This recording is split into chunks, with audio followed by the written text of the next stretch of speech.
তো হ্যালো বন্ধুরা, তোমরা সবাই কেমন আছো? আশা করছি ভালো আছো, আমিও ভালো আছি। আমার আরেকটা শর্ট ভিডিওতে তোমাদেরকে অনেক স্বাগত জানাচ্ছি। দেখো, আজকে শর্ট ভিডিওটা কিন্তু মেয়েদের প্রজেক্ট নিয়ে করছি। এখন রাত 12টা বাজে, সবাই শুয়ে পড়েছে, খালি আমি আর ওর বাবা যাক না, সবাই ঘুমিয়ে পড়েছে। দেখো, এই যে এই কালার্সটা ডেকোরেট করেছি মেয়েদের, যেহেতু কালকে লাগাবে স্কুলে, ওই জন্য।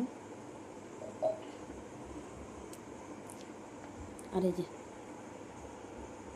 এই প্রদীপ একটা। তো বন্ধুরা, আর একটা যে বড়ো মেয়ে বানিয়েছিল, ওইটাও এখন এই শর্ট ভিডিওতে তোমাদেরকে দেখিয়ে দিচ্ছি কেমন হয়েছে না হয়েছে। তোমরা কমেন্ট করে জানিও। চলো, নেক্সট ব্লগে আবার তোমাদের সামনে আসছি।